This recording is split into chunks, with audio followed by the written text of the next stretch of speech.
As Toni Morrison has put it, the destiny of the 21st century will be shaped by the possibility or collapse of a shareable world. Welcome to our podcast, where we explore the history, theory, and practice of democratic socialism with our guide, Big Mike. What can we learn from the past to help us create a better, more shareable world in the future?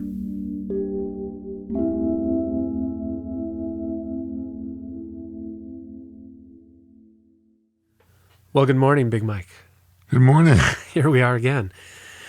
And as usual, who knows what order our listeners will hear things in, but we most recently talked about utopia, and at the end of that discussion thought it might make sense to now step back in time a little bit and talk about conceptions of human nature that we've inherited from the past.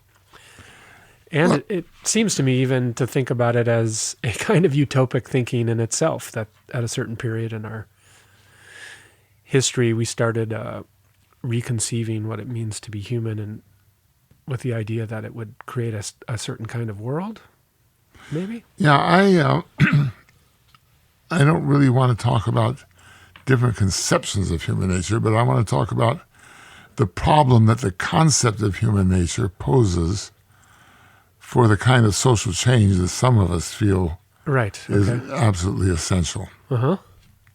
So, if that's okay, yeah, sure. I think that's where we should start. The issue of human nature goes, of course, all the way back to the earliest philosophers. Plato and Aristotle have very strong views on human nature, which don't necessarily agree with each other. And the problem of talking about human nature, beginning then and also in other parts of the world, in Confucian China, for example, has gone on till the present moment. And it's a very interesting conversation because, in fact, nobody is able to identify what the object is of the conversation. When you go back and look at what the earlier philosophers are saying, and this becomes even more apparent when you get to the, say, 20th century, or even to today, in fact, is that people are struggling to define what human nature is because they can't find it.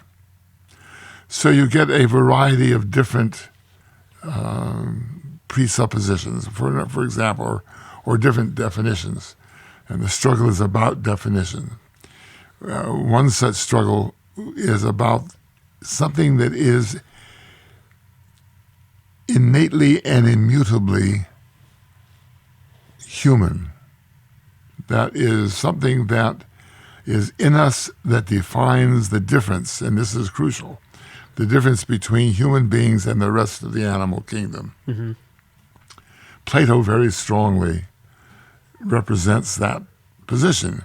Plato's idea is that each of us have within us a quality which he uses precious metals or different kinds of to refer to, and that distinguish us one from the other in terms of the quality of X. Now, what is X in that case?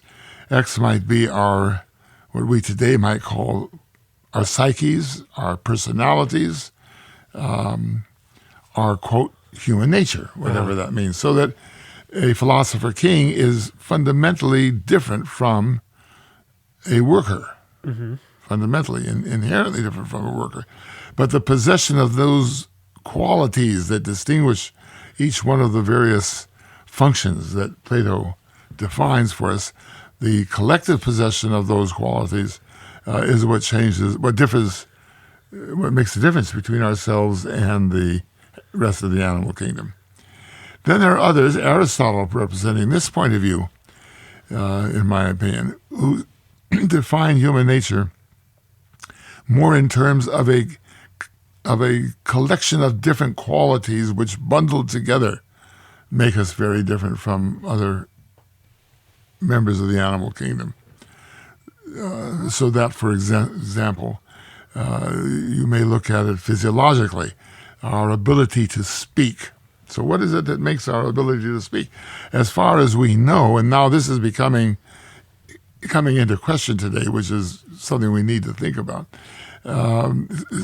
For centuries and centuries, people assumed that only human beings could speak. The ability to speak was itself an identifying feature, what we might call human nature.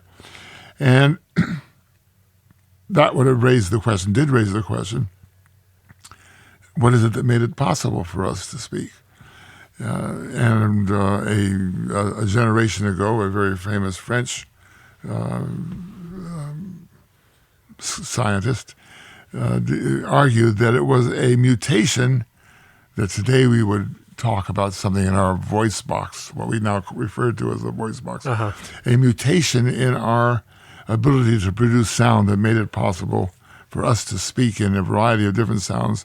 And while other animal kingdoms may be able to make sound, they can't make them in the variety that they do. Other scientists would argue that it's something about the human brain that makes it possible for us to speak. But whatever the argument was, it was this ability to speak. Curiously, of course, as I just said, that is now beginning to break down. We are now beginning to believe that other members of the animal kingdom, whales, communicate with each other. Members of other types of living creatures, ants, who seem to organize each other and send signals to each other. And in the last few years, people are even arguing that trees can communicate with each other. Obviously by mechanisms that we have no consciousness of, but nonetheless, the attempt to, and this brings me to a point I want to make, the attempt to define the ability to speak as something more than just human goes parallel with the whole question of trying to unify all living things in an ecological front, as it were. If I can suggest that trees can communicate in some way, then they share in the nature of something that is different from rocks. Right. So originally we're talking about human nature as individuals, as human beings against everything, all of the members of the animal kingdom. Now we're at a point of talking about living nature. That's a new idea, right? Living nature as something against the rocks or the lakes or the trees. So in other words, the possession of something, some kind of consciousness, etc., that makes it possible for us to think about the environment as a whole. Which we become a part of rather than which we then become a part of, and distinguished which opens up the possibility for all kinds of political and social and other kinds of activity to try to save life, no longer just human life, but life itself from extinction on the face of the earth. So this idea of human nature, now living nature, in my opinion, is a very central piece of the intellectual or ideological apprehension of ourselves and the world that defines the contours within which we think about what we are and how we can become something different than what we are. Mm-hmm. Now, in addition to the idea of some innate quality in human being or a bundle of characteristics, such as I think Aristotle argued, there also is, say, the Christian perspective, which says there's a divine spark in each of us. We have that divine spark. It's not clear if dogs have that divine spark. Mm-hmm. And most certainly trees don't have that divine spark, or at least I know of no theologian who has talked about the trees as possessing some divine spark. But that attempt to separate human beings off by something in their nature that stems from God, which by the very definition is then immutable. So what is characteristic of all of these things, of the Platonic view of human nature, or of the Aristotelian view, or of the Christian view, or for now, the Gaian view, is that there's something immutable in us that defines us in such a way that it's determinative. And this is, I think, the crucial point, that the function of the idea of human nature, as elusive as the idea is, and it nonetheless is definitive of us, and this of whatever we are, however we want to define we in terms of our current ideological concerns. In recent years, there have been various schools which have dominated Western, particularly American, thinking along these lines. So now we have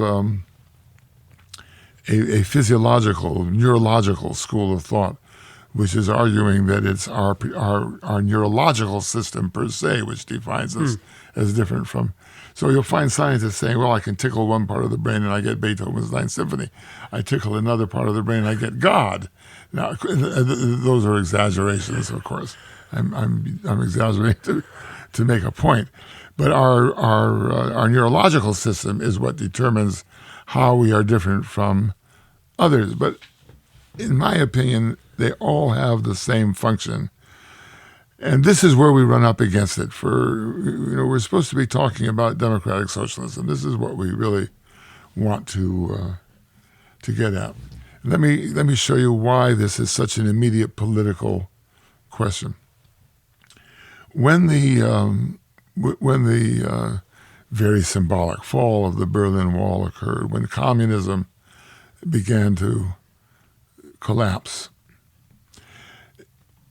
it was not uncommon for Western commentators, particularly American commentators, to argue that this proved that socialism, and by that they didn't mean just communism, they meant socialism of any kind, that socialism was contrary to human nature. Now, think about that. What is it about human nature that makes socialism impossible? What is then possible? And this, of course, is the way the argument went. Capitalism is the external expression in economic terms, in institutional terms, of human nature. What is it in human nature that makes capitalism the externalization of human nature? Namely, the motive of greed, or greed as a motive. And you find this idea, this goes back to Adam Smith, of course. You find this idea that there is, some people argue we even have a selfish gene. And that's a very nice way of showing that it is this physiological, neurological question that makes human nature both social as well as physiological, that we have a selfish gene. Therefore, the idea of human nature as such becomes a limitation on the potential realities of change that human beings are capable of making. Mm-hmm. And if greed is part of our human nature, then no system that does not depend upon greed is doomed. It can't survive. It's unnatural. And that is, of course, how many people looked at and today in the president election cycles, both here and in Britain, we begin hearing this theme again and again that there's something not just evil but also almost unnatural about being on the left, about being socialist and so on. Then the social democratic socialist, needs to ask the question whether or not the concept of human nature has, well, let me start that sentence again. What ought we to be doing about the concept of human nature? Is there such a thing in the first place? I think that this is a very serious question. It may be that we should be questioning the very existence of human nature. So if it plays the role that I think it plays ideologically, then we need to question it. And I go back to Marx with this, because I think Marx raises the question. Marx had the idea of species being. He talks about species being. And it's an extraordinarily vague expression. No one's really quite sure what it meant. There's an awful lot of Marx that may have made a great deal of sense and had clarity at the time he wrote that today no longer does.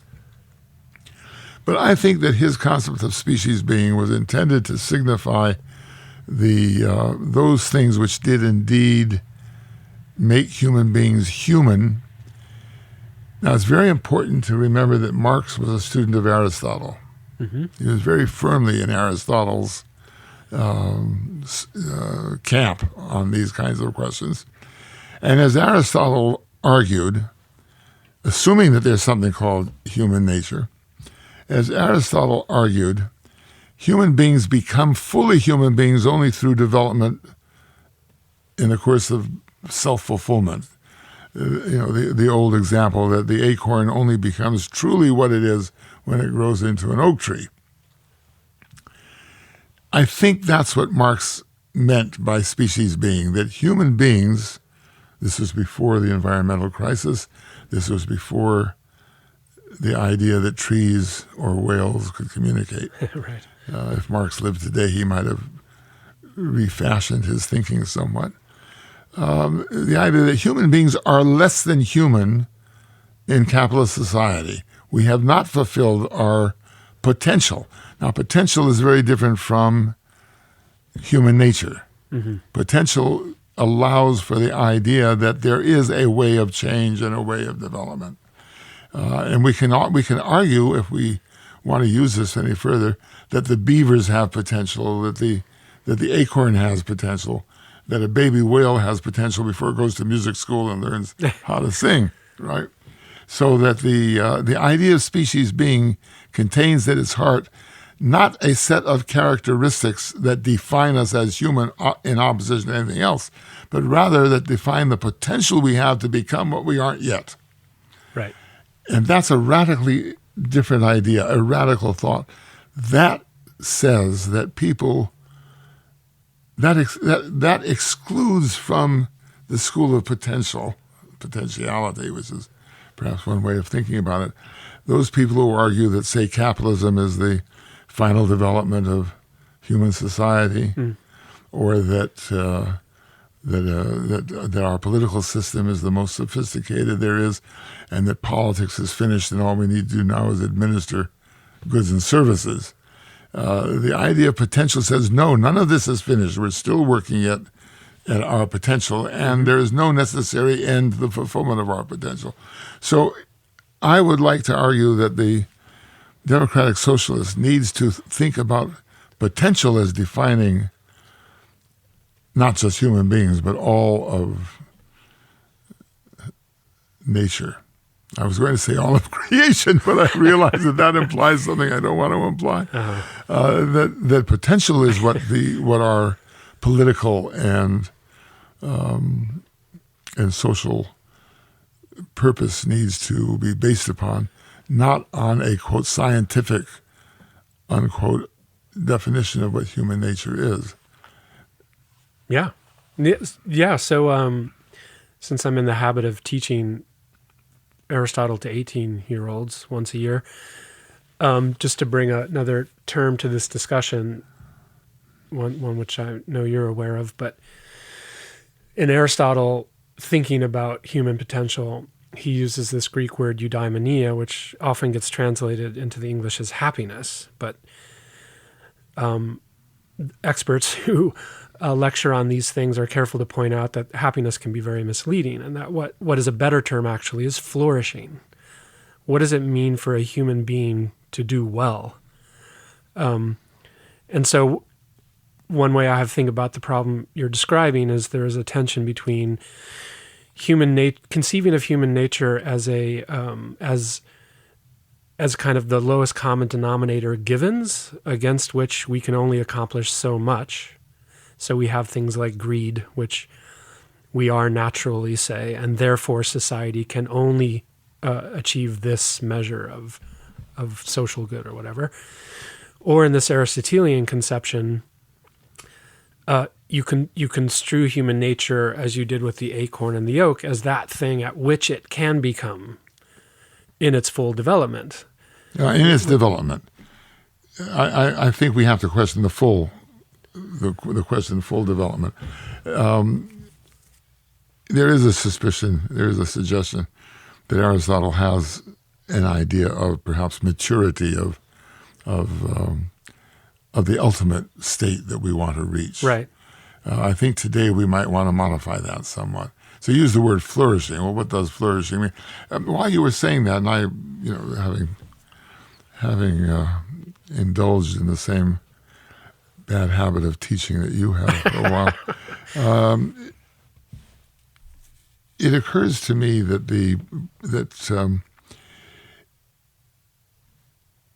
we've got to begin to think, and I strongly believe that democratic socialism requires a change in the way we think about the world and about ourselves, which is why we're pursuing these conversations, after all. We have to think that we have to change from the idea of beginnings and ends. We are, as human beings, and let us for the moment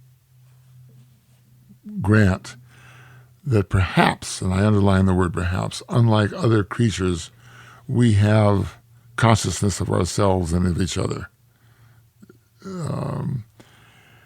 I was reading recently someone who was arguing very interestingly, because it was interesting to me. The problem of the imagination interests me. What is the imagination? And this person was saying that one characteristic of human beings, so this borders on human nature, but not quite. One characteristic of human beings is that we can imagine something that is not there. Mm-hmm. Beavers are able to construct dams out of twigs on little streams. We don't really know whether or not they sit around in the evening before they go to work and imagine what the dam will look like and then proceed to construct it. Yeah. But we can imagine what isn't there. So one of my favorite examples has always been the airplane. You've heard me in other situations talk about that. Human beings look at birds and they think, wow, how nice it would be to be able to flap around in the air like that and be free of gravity or whatever. But we don't have wings, and we can flap our arms as much as we want. Doesn't get us anywhere. And if we flap our wings while jumping off of flap our arms while we jump off of a building, it kills us, or at least breaks our arms. So, but we have the capacity to imagine something that didn't exist, to wit, in this case, an airplane, and then to imagine what kind of materials we need and to actually go about and construct what didn't previously exist in order to accomplish a human purpose. That, by the way, is an extraordinarily optimistic act on my part, and we should be thinking that way about social change as well. So if one extrapolates from that idea, we could argue that human flourishing is the ability to imagine ourselves in a state that we haven't yet reached. Mm-hmm. But it doesn't necessarily imply an end state at which we are finished flourishing. Right. Now, this is a very, very practical question nowadays, and I want to point out why. We're very concerned with, we live lives, as do all living creatures, even ancient trees, we're told. We live lives that are bound by birth and death, by beginnings and ends. And that seems to be a quality of life for purposes of our present conversation. That makes it somewhat difficult for us to deal with the question of this world beyond our own individual death or our own species death. My grandson said to me the other day, Grandpa, wouldn't the world be much better if the whole human race just died off? And I found that a really actually, from a child, a remarkably provocative question, because I can't imagine what the world would be like without human beings. Like, I can imagine the world of dinosaurs and things of that sort. But to say that the world would be better off without human beings implies a concept of the world that I simply am incapable of having, but that he still has not yet become so fully a human being that he has lost the ability to imagine something like that. The reason I think this is a very pressing question about being able to imagine beyond our own finitude is because of the environmental question, where we need to think about the world as something that we need to convey to the future. Now we talk about it. People say we have a responsibility to convey the world to future generations, but nobody's acting that way because it really it's a figure of speech at the moment, but nothing that we have comprehended in behavior, in our social action, right? In the motivation of our social action. It's a nice idea, but Right. Socialism is a nice idea, but human nature doesn't allow it. Again, it's impossible for us to think beyond our own finitude. But I think that perhaps that is something we need to begin working about, and educators need to begin thinking about how to redirect our thinking, as it were, so that we begin understanding our own existence as having a temporal continuity that goes beyond our own lives. This is not human nature. This transcends the consciousness we have of ourselves and our bodies, etc. Right. So that to be able to imagine an alternative future that is quite different from the future we're living now is not really just a matter of rearranging the chessmen on a chessboard, Right. to make a more beautiful or a more symmetrical arrangement. It really is about changing our consciousness. Yeah. So the argument about consciousness at a very profound level is one that we need to take very seriously. And I think that then places this question of what is human nature in a different light. It says, well, we need to transcend our present discussion of human nature and redirect it. Right. Yep. We'll have some questions. They'll take us back a little bit. Well, one is a comment about Aristotle from my point of view, but just to address this, going back to when I said kind of full maturity or full development, I think it is within Aristotle's view that that's something that's constantly re-achieved, because you always have people, you always have to educate the next generation. It's re-achieved within each life. That what are we headed towards? What does a good human life look like? And I think it's in Aristotle's view that you have to adapt to present circumstance. That you have to, if we use the flourishing metaphor, and if you think of a garden, each year it has to be re-achieved. The conditions of the soil and the weather all have to be taken into account. So I think it is a very dynamic view, actually, versus. I think that's one of the differences with Plato. Maybe. Where it's more fixed. I can't escape the feeling that it's time limited. One of the questions that we all ask ourselves these days, or some of us ask these days, is why things seem to be going so fast. Everybody notes, or a lot of people note, that time seems to have sped up. Yeah. And what does that mean? Time seems to have sped up so that the life cycle, if you will, of a political movement is very short now. Occupy Wall Street lasted X number of days or weeks, and it's over. It doesn't happen again. We refer to it. We sometimes like to use it as an indication that, we use it as a hope that other such movements will spread. But really, they aren't sitting in Wall Street anymore. Yeah. And the day after the man who is currently occupying the presidency was inaugurated, there was a huge march in Washington in protest, the so-called resistance, right? But it didn't last. It was a one-day thing. Why is that? Why have the sense that what we do today may not show fruit for a century, but we have to do it so there will be some flowering in us in a century from now. The sense of our playing a role in history, but history not coming to an end with our role in it. Somehow that's lost. Now my question is, why is that lost? Yeah. Or in Aristotle's time, in fact, in most of the history of the human race down to relatively recently, time was slower. You had time. People weren't racing around to work to just keep body and soul together and so forth and so Right. on. Capitalism has somehow destroyed our sense of time. Mm-hmm. And I think that's worthwhile thinking of time future. Capitalism has developed a culture which is so focused on immediate consumption, and immediate meaning, if not tomorrow, then within the next 10 years. Yeah. You know, if you don't get a good grade now, you won't Right. get into college, that kind of thing. That may be true, but all those kinds of statements foreshorten our sense of a Yeah. future that extends infinitely. And we have to reimagine that Yeah. or recapture that if we're going to have profound social change. Yeah, and that part, and I think the point of this particular And podcast. Marx also, you see, Marx was an Aristotelian, in my opinion.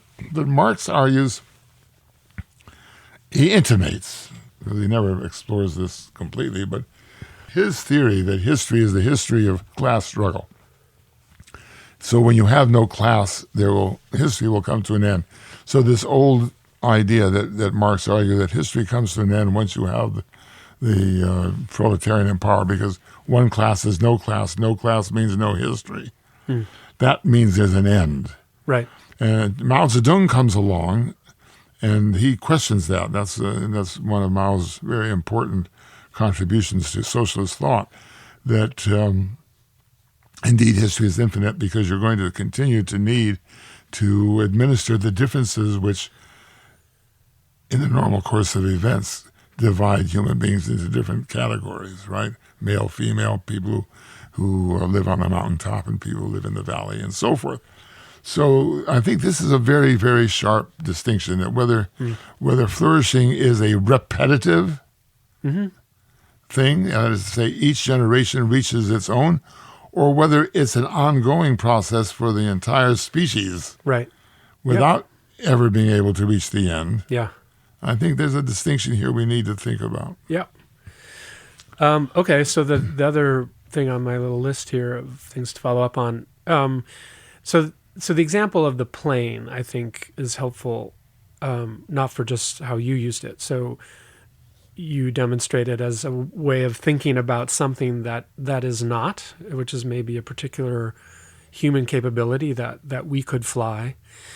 And then in the course of that example, in coming to be able to fly, which we can now do, we have to deal with actual reality, how gravity works and how aerodynamics works, so I think on the social fronts, to go back to the conclusion people have about socialism and communism failing because they ran into a reality, right? It's like from that point of view, it's like somebody jumping off a tower with some wings strapped to their arms. Well, of course that doesn't work, and therefore we will never fly. That, I think, on the left equally has to acknowledge, are there things about being human that need to be taken into account when thinking about a better future? So, for example, Peter Singer has that book, I think it's called Post-Darwinian Left or something, where he's positing that we have actually learned things from evolutionary biology about the degree to which we are selfish and how nature has shaped us in the course of evolution, that if we're going to think intelligently on the left about a new future, we have to take that scientific information into account. Would you agree with that way of framing the mix of fact and possibility? Well, not completely. I mean, the fact that there is a reality, nobody in his or her right mind would deny. I mean, well, that's relevant to how we think about what's possible socially. How we define the quality of that reality. So, what do I mean by that? Well, the way I look at an object is the way I look at it in the present frame of time or of culture or something. As other things change, so the object changes by virtue of my perception of it. So an object which may have no use in my present reality may have some great use in a future reality that I can only imagine, or that I haven't yet even been able to imagine. Mm-hmm. We also know that we ourselves, the human beings, are malleable over time. There are forces that change us. We do that all the time. We change things. We create new plants and we create new shiny apples that taste better than any apple has ever tasted before. That's in the nature of processes of reality, so that we are no longer what we were a million years ago, or 500,000 years ago, or for that matter, 2,000 years ago. Right. Or for that matter, 200 years ago. We ourselves are different, and our difference, the difference in ourselves changes the way we view the world and the way we structure society and the way we structure the world for society's use. So I don't think that what we learn from this is reality. Reality is malleable.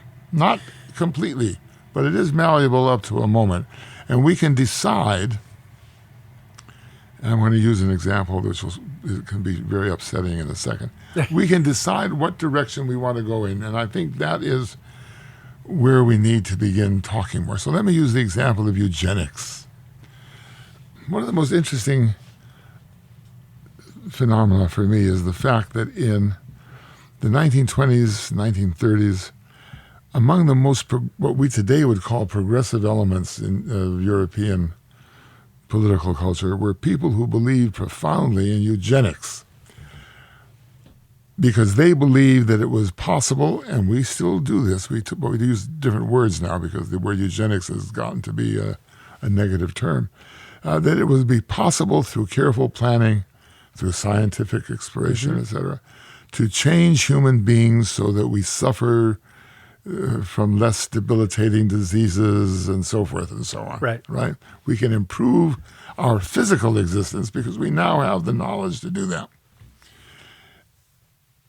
Enter the picture the Nazis, who begin to use the word eugenics and so forth, so that the word eugenics then becomes an extremely disadvantaged word that nobody wants to have any. Although we still talk about genetic engineering. Right. So it's not as if we are not engaged in eugenics.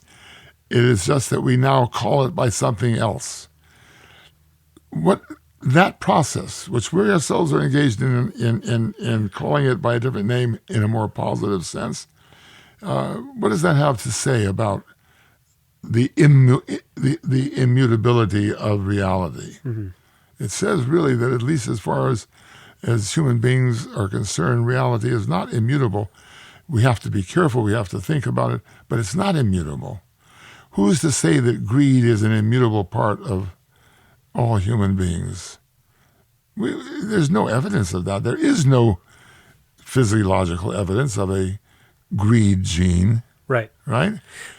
Yeah, but I get your point about immutability, and I wouldn't want to go that far, but it just seems that in order to get the conversation about the present moment to be richer, there is, to borrow from the Buddhists, a more of a middle way strategy, where if you have West versus the communist countries, as we discussed in the Cold War, it doesn't have to come down to this ideological black and white, are we greedy or not? But what can we know about selfish behavior and the need to own things? I would agree. Yeah. So I certainly would argue that, yes, today we are greedy. Uh-huh. Yeah, that's part of our nature now, to be greedy. And I will argue that is something that capitalism has bred into us.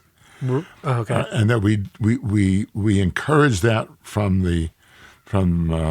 it's very closely related to egotism. Uh-huh. And we encourage this in our babies and in our children, and it is a central part of our schooling. Mm-hmm.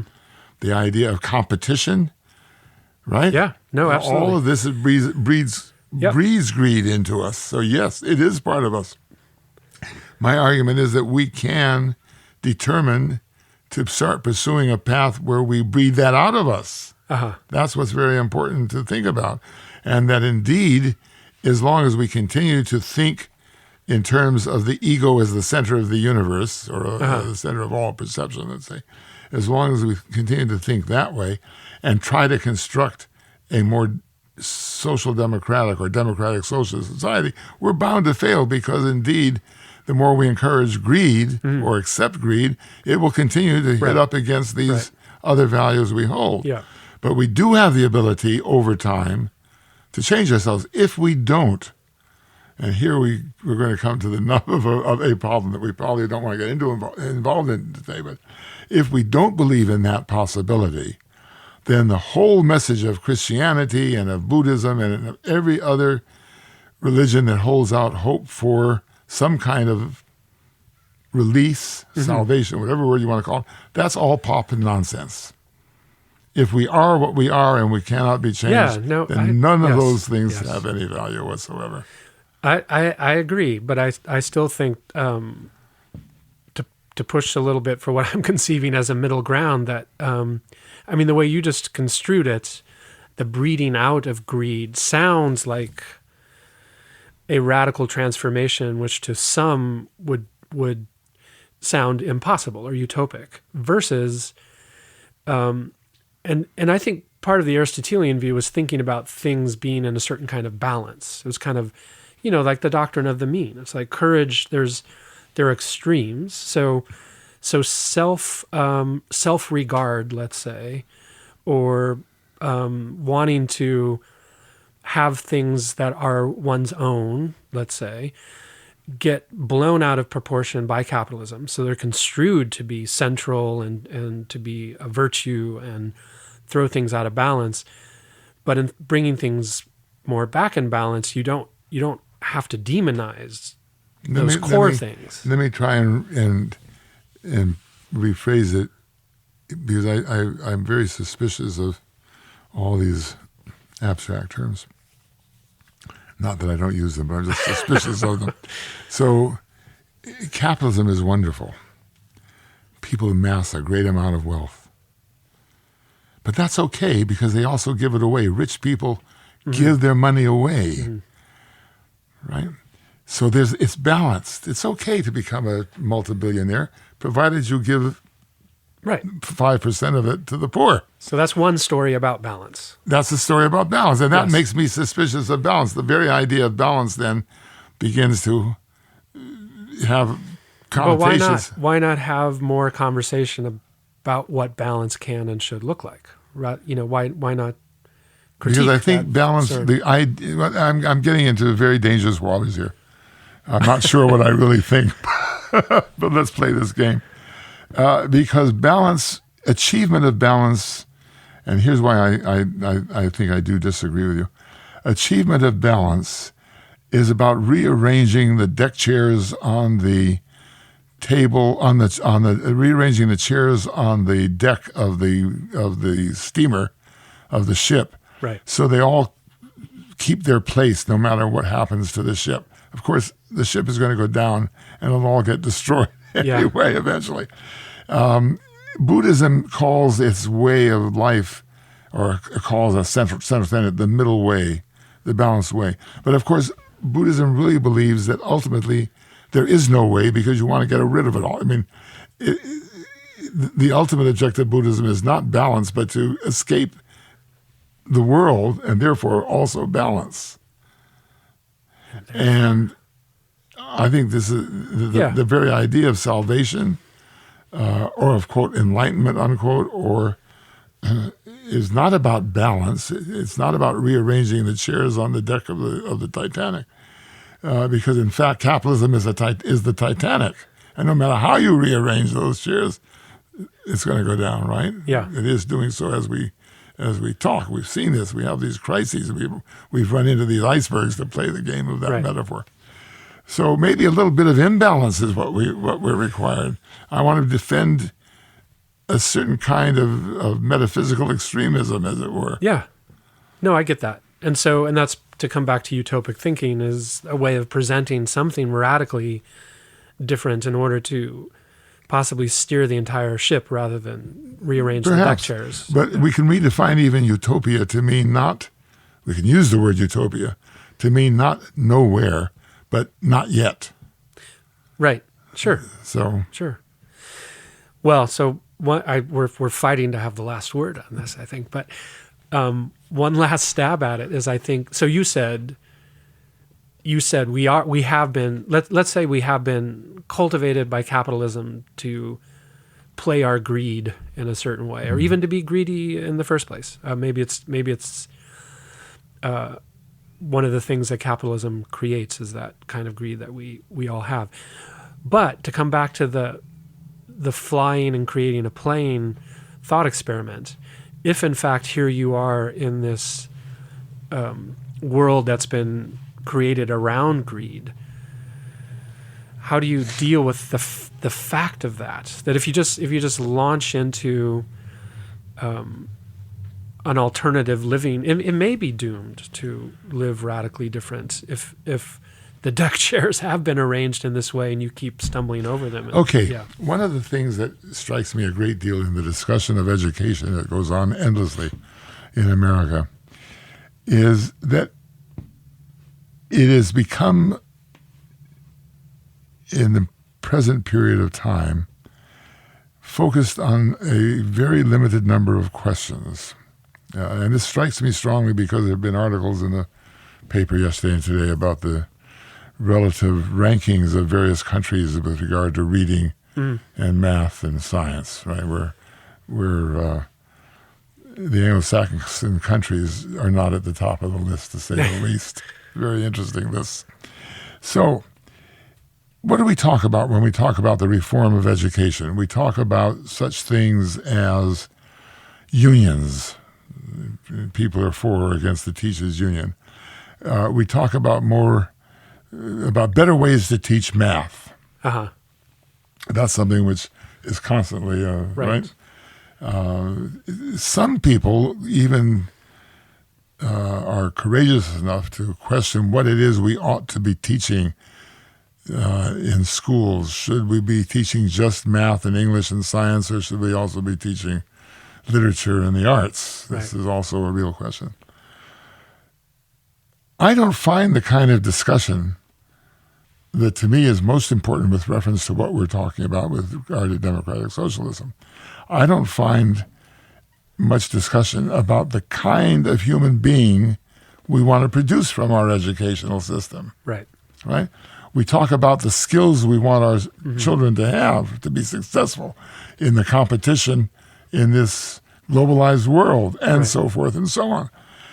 What about having a discussion about what kind of social traits, social emotions, etc., we want to have our children possess, and how to go about teaching those things? So I would like somebody to ask the question, how do we teach how do we create a personality through our education system in which greed is not the beginning and the end of all economic activity? Right. That's, to me, a very fundamental question. You and I both had a friend with whom there was this discussion that went on for many years. We all know how to teach knowledge. We don't know how to teach wisdom. That's a little bit of what I'm trying to get at, is that we need to pay more attention to that. And that's absent from our discussion of education. So I think it's that unless we attend to that kind of question, we are stuck. Yes. I come back to an expression I've used before, maybe with you, about an expression that the story has. It came up in a conversation between Joseph Stalin and Maxim Gorky in the 1920s. And once one of them talked about the writer as the engineer of the human soul. Bracket Stalin and Gorky. But the idea that we can engineer the human soul is, to me, the radical and extraordinarily optimistic, hopeful position. Yes. We may not yet know how to do it, but it's something that we need to really think very seriously about. That's my last word. Yes. And so my last word will be that engineering, I think we agree on this, needs to happen both in the imagination and in reality. Absolutely. In fact, for me, the imagination We're playing a game. Go ahead. This is last but word. for me, the imagination is the reality that can be but isn't yet. That's the whole point about Yes, the airplane. Right. Yep. Agreed. Thanks, Big Mike. Thanks for listening to another episode of A Shareable World. To find out more about this podcast, visit us at ashareableworld.com.